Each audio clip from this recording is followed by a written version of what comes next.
Hey, Joe Proto here with one of the keys to understanding leadership. Insecure leaders think everything is about them, and as a result, every action, every piece of information, every decision is put through their filter of self centeredness.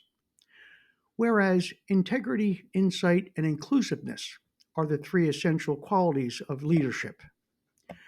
True leadership must be for the benefit of all the followers, as a good leader helps those who are doing poorly to do well and helps those who are doing well to do even better. All leaders receive both blame and credit along the way. The difference is a strong and secure leader accepts the blame and gives credit, while a weak and insecure leader gives blame and takes the credit. Remember, when it comes to good leadership, above all else, character matters. Enjoy the day.